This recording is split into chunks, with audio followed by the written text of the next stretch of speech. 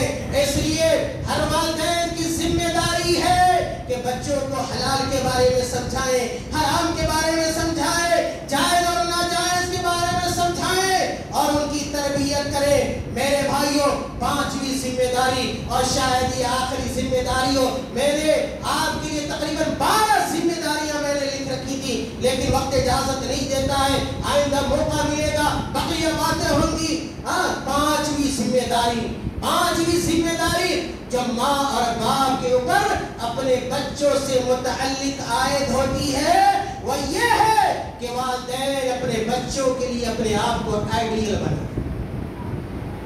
والدین، ماں اور باپ اپنے بچوں کے لیے اپنے آپ کو نمونہ بنائیں، آئیڈیل بنائیں، اسوہ بنائیں۔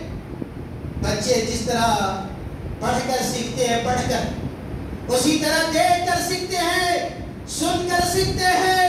ان کی نگاہوں کے سامنے آپ جو کچھ کیجئے گا، غیر شعوری طور پر، غیر ارادی طور پر، وہ ساری ایکٹیویٹیز آپ کے بچوں میں کنورٹ ہوگی، منتقل ہوگی اور چلی جائے گی اور آپ کو پتہ بھی نہیں چلے گا۔ اس لیے اگر آپ چاہتے ہیں آپ کا بیٹا اچھا بن جائے، آپ پہلے اچھا بن جائیے۔ اگر آپ یہ چاہتے ہیں آپ کا بیٹا نمازوں میں صف اول کا نمازی بن جائے، آپ آئیے، آپ صف اول میں جگہ بنائیے، دیکھیے کہ آپ کا بیٹا بھی دھیرے دھیرے کشا آپ کے ساتھ آئے گا، پہلی صف میں نماز پڑھے گا۔ اگر آپ یہ چاہتے ہیں کہ آپ کا بیٹا اچھا انسان بن جائے، اپنے آپ کو اچھا انسان بنائیے۔ اگر آپ یہ چاہتے ہیں آپ کا بیٹا اور آپ کی بیٹی روزے دار بن جائے، نفلی روزوں کا اہتمام کرے، آپ پہلے نفلی روزوں کا اہتمام کیجئے، ہفتے میں 2 دن روزہ رکھیے، چاند کی دیکھ کے 3 روزے رکھیے۔ دیکھیے آپ اگر یہ چاہتے ہیں آپ کا بیٹا بیٹی قرآن صبح و شام پڑھا کرے، دعائیں کیا کرے، صبح و شام کی دعائیں پڑھے، آپ بھی پڑھیے، آپ بھی قرآن کو وقت دیجیے، قرآن کی سورتیں پڑھیے۔ دیکھیے آپ کے بچے بھی قرآن پڑھنے والے ہو جائیں گے، قرآن کا ترجمہ کرنے والے ہو جائیں گے۔ اللہ تعالیٰ نے قرآن میں کہا یا ایھا الذین آمنوا، یا ایھا الذین آمنوا لما تقولون ما لا تفعلون، یا ایھا الذین آمنوا، اے وہ لوگوں جو ایمان لائے ہو، لما تقولون ما لا تفعلون، تم وہ باتیں کیوں کہتے ہو، تم وہ باتیں کیوں کہتے ہو جو تم خود نہیں کرتے۔ اس لیے آپ پہلے کیجئے، آپ ذمہ دار ہیں، آپ باپ ہیں، آپ ماں ہیں، آپ نگراں ہیں، آپ مربی ہیں، آپ ٹیچر ہیں، آپ استاد ہیں۔ آپ کی ذمہ داری یہ ہے کہ آپ پہلے سدھریے۔ دیکھیے آپ کے بچے بھی میرے بھائیوں سدھر جائیں گے۔ اس کے علاوہ بھی بہت ساری ذمہ داریاں ہیں تربیت اولاد سے متعلق، والدین کے اوپر، ماں اور باپ کے اوپر، جن کو جاننے کی ضرورت ہے اور جاننے سے زیادہ ان ذمہ داریوں کو ادا کرنے کی ضرورت ہے، ورنہ اسی طرح ہمارا سماج خراب ہو جائے گا، ہمارا معاشرہ برباد ہو جائے گا، ہماری نئی نسل تباہ ہو جائے گی۔ آج دیکھیے ہماری نوجوان نسل کہاں جا رہی ہے، 14 سال کے بچے، 15 سال کے بچے ایسے ایسے جرائم کا ارتکاب کرتے ہیں، ایسے ایسے گناہوں کا ارتکاب کرتے ہیں، انسان کا رونگٹا کھڑا ہو جاتا ہے، انسان شرم سے پانی پانی ہو جاتا ہے۔ نشہ جیسی چیزیں آج نوجوانوں میں رائج ہو رہی ہے، پھیل رہی ہے۔ ذمہ دار کون ہے؟ یہ اولاد کی ہے۔ آخر یہ خرابیاں کوئی ایک دن میں پیدا ہو گئی، ایک رات میں پیدا ہو گئی؟ نہیں میرے بھائیوں، ہم نے کوتاہیاں کی ہیں، ہم نے سستیاں کی ہیں، ہم والدین نے اپنی ذمہ داریوں کو ادا نہیں کیا، ہم نے ذمہ داریوں کو محسوس نہیں کیا ہے، ہم نے لاپرواہی کر دی ہے، جس کی وجہ سے آج ہماری نسل خراب ہو رہی ہے۔ اس لیے میری ماں ہوش کا ناخن لو، اور جو باپ ہے وہ بھی ہوش کا ناخن لے، اپنی ذمہ داریوں کو محسوس کرے۔ اللہ تعالیٰ نے ان کو نگراں بنایا ہے، اپنی نگرانی کو صحیح طریقے سے ادا کرے، ورنہ کل قیامت کے دن آپ کو حساب دینا ہوگا، اللہ تعالیٰ کی ہاں آپ کو جواب دہ ہونا پڑے گا۔ اس لیے آپ کے اوپر یہ بھی ذمہ داری ہے کہ آپ اپنے بچوں کو برے ساتھیوں سے بچائیے، اور اپنے بچوں کو جو مساجد ہے، جو مکاتب ہے، جو مکتب چل رہا ہے وہاں تک پہنچائیے۔ اسی طرح ایک بہت اہم نقطہ تھا، وہ یہ تھا کہ آج جو وسائل اور ذرائع ہیں، جو سوشل میڈیا کی تباہی ہے، تباہ کاریاں ہیں، بربادیاں ہیں، جو فیس بک ہے اور جو ٹویٹر ہے اور یوٹیوب ہے، جو گندی چیزیں ہیں، بری چیزیں ہیں، آپ خود بچیے اور اپنے بچوں کو بھی بچانے کی کوشش کیجیے. اپنے بچوں کو بتلائیے ایمان کیا ہے، اسلام کیا ہے، محبت الہی کیا ہے، محبت رسول کیا ہے، اچھے آداب کیا ہے، اچھے اخلاق کیا ہے، لباس پہننے کا طریقہ کیا ہے، اسی طرح مسجد جانے کا طریقہ کیا ہے، کھانے پینے کا طریقہ کیا ہے، صبح شام کی دعائیں کیا ہے، بڑوں کا ادب کیا ہے، بڑوں کا احترام کیا ہے، ساتھیوں کا ادب کیا ہے، اچھی بات کی عادت ڈلوائیں. میرے بھائیوں، یہ تمام ذمہ داریاں والدین کے اوپر عائد ہوتی ہیں. اسی طرح بچوں کو کہیں کہ جلدی سوئے، عشاء کی نماز. دیکھیے آج اتنے نوجوان مل جائیں گے آپ کو جو راتوں رات جگ کر اپنی صحت کو خراب کر رہے ہیں، اپنے آپ کو تباہی میں ڈال رہے. باپ پوچھتا نہیں، ماں پوچھتی نہیں کہ بیٹی رات میں تم کیا کر رہی تھی، 1 بجے رات تک کس سے بات کر رہی تھی، کس سے چیٹنگ کر رہی تھی، کس سے میسج کر رہی تھی. آج ماں کو بھی اپنی ذمہ داری سمجھنے کی ضرورت ہے اور باپ کو بھی اپنے بچوں کی، بیٹوں کی نگرانی کرنے کی ضرورت ہے. اور اس بات کا پابند کرے کہ عشاء کی نماز کے بعد بیٹے موبائل سوئچ آف کرے، بند کرے، چاہے کہ آپ لے لیں اور اس کے بعد وہ سو جائے، جلدی سوئے، جلدی جگے. اور اسی طرح آخری نقطہ میرے بھائیوں، بچوں کی ضرور تربیت کیجیے، ضرور تعلیم دلوائیے، اور لیکن نرمی کا معاملہ کیجیے. بہت زیادہ سختی برتنے کی ضرورت نہیں ہے. نہیں، جہاں سختی ہے وہاں سختی بھی برتیے، جیسا کہ اپنے آپ نے حدیث سن اللہ کے نبی کی. لیکن سختی سے زیادہ جو فائدہ ہوتا ہے بچوں کے لیے وہ نرمی میں ہوتا ہے. اللہ کے نبی صلی اللہ علیہ وسلم نے نرمی کا حکم دیا ہے. اور اسی طرح میرے بھائیوں، ہم اور آپ کوشش کریں کہ ہمارے بچوں کی اصلاح ہو. اللہ سے دعا بھی کریں، آپ کی جو ڈیوٹی اور ذمہ داری ہے اس کو بھی ادا کریں، اور اللہ سے بھی دعا کریں کہ اللہ تعالیٰ ہماری اور آپ کی اولاد کی اصلاح فرما دے. اور انبیاء علیہ السلام اس کی دعا کیا کرتے تھے، والذین یقولون ربنا هب لنا من ازواجنا وذریاتنا قرۃ اعین واجعلنا للمتقین اماما. میرے بھائی، دعا کی بھی ضرورت ہوتی ہے. آپ اپنی کوشش کریں، آپ اپنی ذمہ داری ادا کریں. لیکن اگر آپ یہ چاہ لیں کہ آپ کے بچے ہدایت یافتہ ہی ہو جائیں تو آپ وہ نہیں کر سکتے. آپ کوشش ضرور کر سکتے ہیں، لیکن ہدایت دینا نہ دینا کس کا کام ہے؟ اللہ کا کام ہے. اور اس آیت کو ہمیشہ یاد رکھا کیجئے، انک لا تہدی من احببت ولکن اللہ یہدی من یشاء. اللہ کے نبی اپنے چچا کے لیے کوشش کر رہے ہیں کہ ہدایت پا جاتے، کلمہ اسلام کہہ دیتے. تو اللہ کے نبی صلی اللہ علیہ وسلم کی جب کوششیں کامیاب نہ ہو سکی تو ہو سکتا ہے کہ ہماری اولاد کے تئیں ہماری کوشش بھی کبھی کبھار ناکام ثابت ہو. لیکن آپ کو ہار نہیں ماننا ہے، آپ اپنی ذمہ داری ادا کرنی ہے. اور مجھے امید ہے کہ اگر ہم اور آپ مل کر، والدین مل کر شروع سے اگر اپنے بچوں کی تعلیم و تربیت کا خیال رکھیں گے تو انشاءاللہ جو شکایتیں والدین کو بعد میں ہوتی ہے، میرا بیٹا مار رہا ہے، میرا بیٹا گھر سے نکال رہا ہے، پیسہ نہیں دے رہا ہے، بیوی کی بات مان رہا ہے، فلاں کی بات مان رہا ہے. میرے بھائیوں، اگر ہم اپنی ذمہ داریاں ادا کریں گے تو انشاءاللہ ہماری اولاد صالح ہوگی، نیک ہوگی، اللہ سے ڈرنے والی ہوگی، اللہ سے خوف کھانے والی ہوگی. اور انشاءاللہ یہ بہتر ہونا ان کے لیے بھی اچھا ہوگا، والدین کے لیے اچھا ہوگا، پورے گاؤں کے لیے اچھا ہوگا، پورے سماج اور پورے ملک کے لیے اچھا ہوگا. ایک صالح معاشرہ، ایک بہتر معاشرہ بنے گا جو سب کے لیے بہتر ہوگا. اللہ تعالیٰ ہمیں اور آپ کو کہنے سننے سے زیادہ عمل کرنے کی توفیق عطا فرمائے. اللہ تعالیٰ ہم تمام لوگوں کو اس بات کی توفیق عطا فرما دے کہ ہم اپنے بچوں کی اچھی تربیت کا بندوبست کریں، اور جب تک اللہ تعالیٰ زندہ رکھے، اسلام پر قائم دائم رکھے، اور جب خاتمہ ہو ایمان پر ہو. وآخر دعوانا الحمدللہ رب العالمین.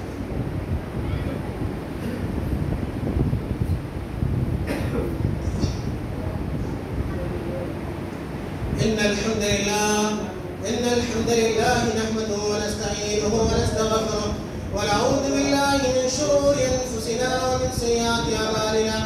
من يهده الله فلا مضل له ومن يضلله فلا هادي له. وأشهد أن لا إله إلا الله وحده لا شريك له وأشهد أن محمدا عبده ورسوله. اللهم صل على محمد وعلى آل محمد كما صليت على إبراهيم وعلى آل إبراهيم إنك حميد مجيد.